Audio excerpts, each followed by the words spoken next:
it was going to be a stabilization of the bridge ruin. If you've been out there and seen that bridge, you know it's in pretty rough shape.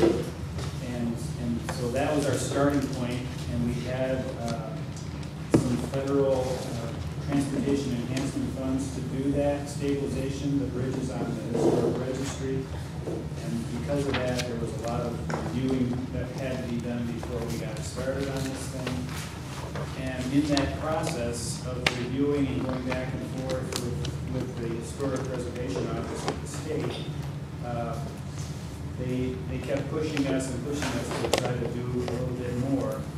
And in that process, we came across some information that kind of changed the whole scope of the project. And that's where I'm going to introduce our design team that has been fleshing that concept out. And this is a group from, the team is from RLK Architects. And I'm going to just introduce Jeff Westendorf, and he'll introduce the rest of his team as they present. But I think you're going to be happy with how things are turning out on this project. I'd like to thank all of you as well for allowing us to present again in front of you. As Don mentioned, I'm Jeff Westendorf, landscape architect with RLK. With me on my team, I have Miguel Rosales with Rosales and Partners, Kurt Bergerlin with Clark Engineering, Craig David is our art specialty, and Charlene Royce with Hess Royce and Company. As Don mentioned, originally our intent was to create an interpretive area that would be more of a viewing of this bridge from different areas and not really a usable area. The bridge was studied, and it was being basically in jeopardy of collapsing. And if you look at it, it kind of looks like it might be close to collapsing. And studies were completed as to what should be done with this bridge. A lot of you are probably aware of it, but there were some of the studies were just saving portions of the bridge. Others were ranging all the way up to restoring the entire bridge. And what we just kind of presented to you last time was something in between, where we had kind of overlook areas looking at the bridge, trails going under the bridge, but no one on the bridge. After doing some studies of the concrete strength, we found out that the bridge is actually strong enough to hold and support pedestrian loads. So that really changed our direction of our design. So now we're looking at an interpretive site that's usable, and it's not just a bridge to nowhere, but an actual bridge that people can cross.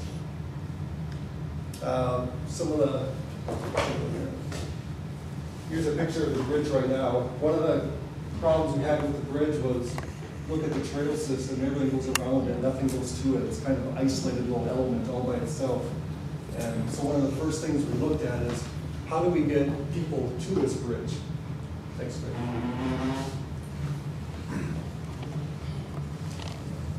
So one of the trails we're proposing is to take a trail system from the corner of Horton and Churchill Street, bring it up around the station, under the bridge, and then reconnect it to the existing Como trail system. We also propose two additional trails, one from the north and one from the south, that will bring you up to the bridge. Due to grades of the bridge itself and the surrounding area, the bridge and the trail are not ADA accessible. The SHPO and the Historic Society really pushed for it. If it wasn't that way historically, don't do it now. So we really are kind of funneled down to what we could do with the bridge and the design. I'll back up just 1 second. As you can see from the bridge, now having people on here, there's some pretty good concerns having people walk across this. One being, we need to replace this railing. It was knocked off like 50 years ago, so we'll have to replace the railing as well as stabilize the concrete. There's some large chunks, like the one right up in front here. If you actually look underneath it, you can see light, well, 3 inches of light in between that chunk and the bridge. So parts like that will have to be removed, and other chunks will have to be stabilized.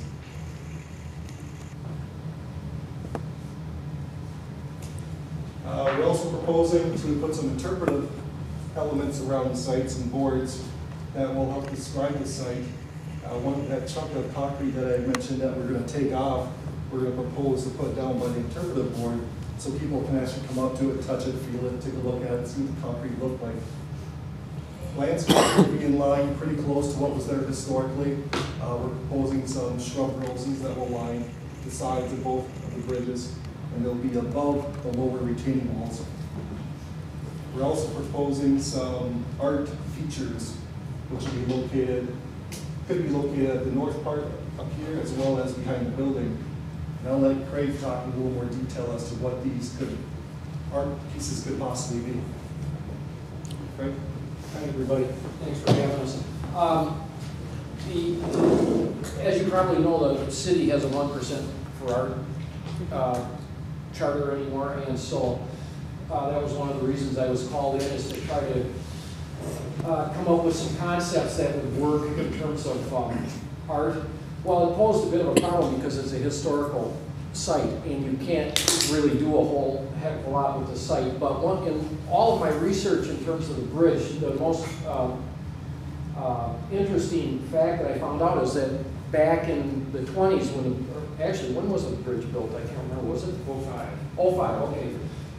Yeah, back in around the turn of the century, there were a lot of topiaries that were done in the park. I mean, it was really known for its topiaries. They built topiary bridges, they built topiary elephants, and generally these were very light structures and filled with moss and annuals. Well, I know that from parks budgets that's probably something like that wouldn't fly. So I tried to come up with something that could either be a replication of a topiary and stand as a sculpture on its own, or be filled with something like a dwarf Korean lilac or a Japanese upright yew. Would fill this thing, and maybe twice a year would be pruned, and that would be about it. And so, and basically the topiaries represent two period figures. I don't know if you've seen any of the old photographs from around the turn of the century, but there's some wonderful images of, so a little bit larger than life. These I've got nearly 9 feet, something like that, where they would be period dress people, created as a topiary sculpture that could be filled with plants, or it could be, if we couldn't find the funds to maintain them, or maybe a garden club or something like that, then I have a feeling once they were up, you'd get some little retired guy or lady. I could see them out there with their scissors every morning and their cup of coffee, keeping these things nice. So it could be possible. I mean, that would be my dream. But anyway, thanks.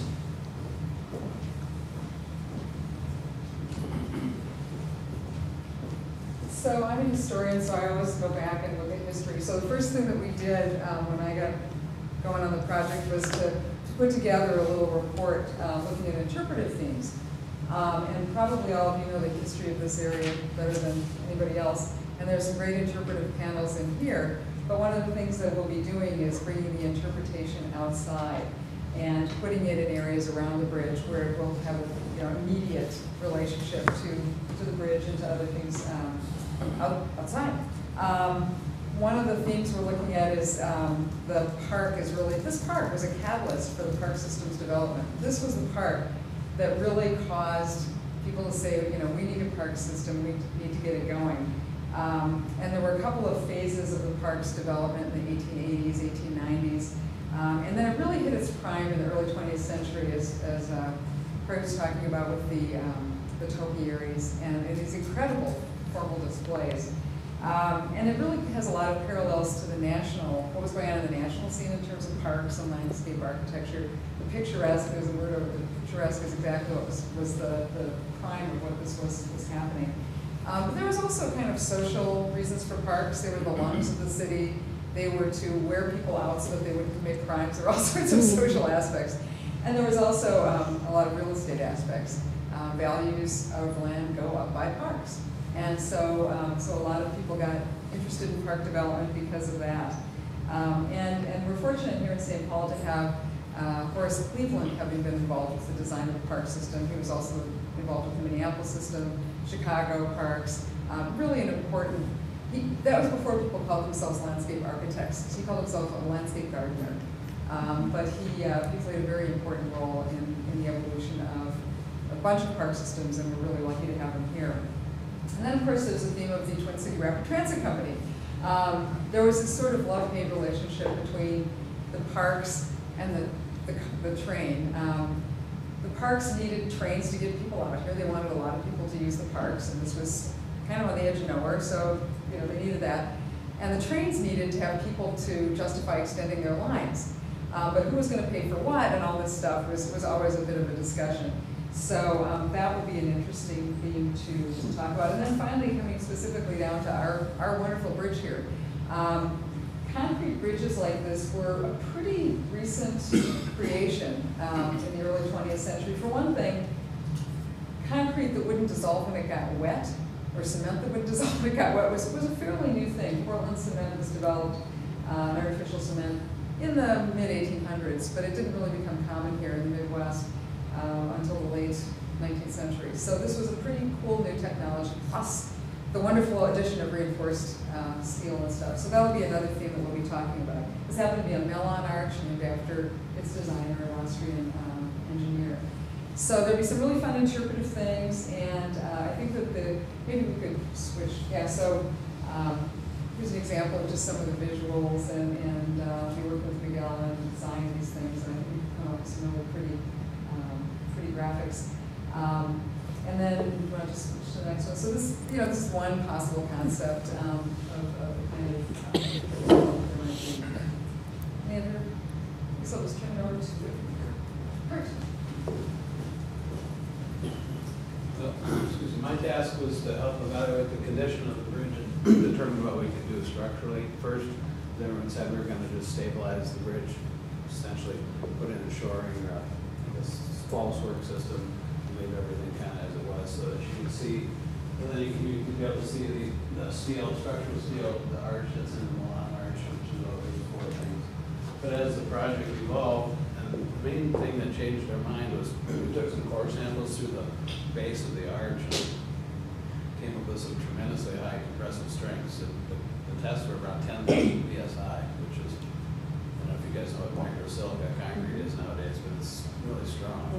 It's a basic three-part mix, just crushed aggregate, cement, and sand. And I was reading some of the history on the Milan arch and the concrete, and it's got a really unique aggregate in it too. So since we knew that they had that much strength in the concrete, and it essentially acts as a compression, it's like a rub on arch or something. Essentially, really what makes it corrode is the reinforcing steel that they put into it. But so if you could flip to our drawings, yeah. These are the ribs that are inside that are partly used for forming and kind of reinforcing, but they didn't really know didn't fully understand reinforced concrete.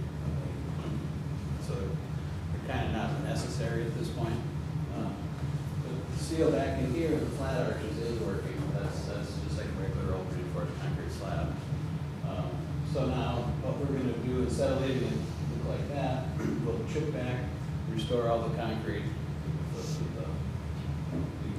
You have the drawing in there too? Yeah. This is we have two different elevations. There's a lot of the arch face has fallen off on this elevation, so the areas of shading will be essentially the original concrete will be restored, and then we'll patch it and try to match at least the shape of the other deck. It will be kind of difficult to match the actual texture because they did a unique form lining when they built this. They put the forms in and actually lined the forms with like a plaster or something, wasn't it? And then they poured the concrete, so there's this beautifully uniform layer it's amazing how well it's still stuck to the concrete. I don't know how we could replicate that. So then structurally we're going to repair it so that you won't see any more of the steel. We did talk originally about leaving the arches exposed on the bottom, so at least you can kind of see the interpretive part of what's in there. That will still be kind of worked out. And then the idea on this side, all of these railings got I call them railings. Well, there's going to be two different kinds of work. There's vertical patching on the faces, underside here, and then there's some slab edges that have to be recreated where the slab edge is broken off.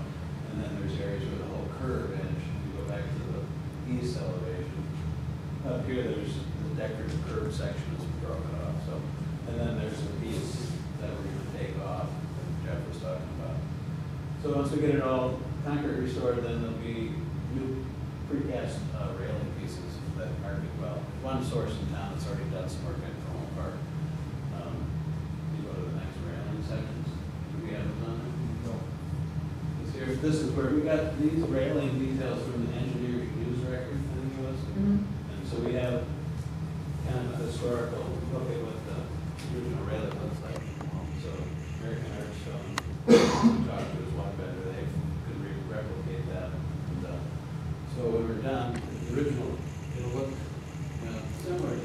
not sure what the color will be, but they'll have new railings, and then the deck surface will be, you know, the herringbone crack, the battering, the pavers up there, that'll either crack, so it'll be sealed with the silica, like sand, grout mix or anything, that for sure, but, so you'll retain the historic look of the deck, and then you'll have the railings. So I'm not exactly sure what it'll be a kind of a combination of new and old, so, but that's where we've ended up structurally. And so we're comfortable having people on it and under it, so it'll be a useful bridge.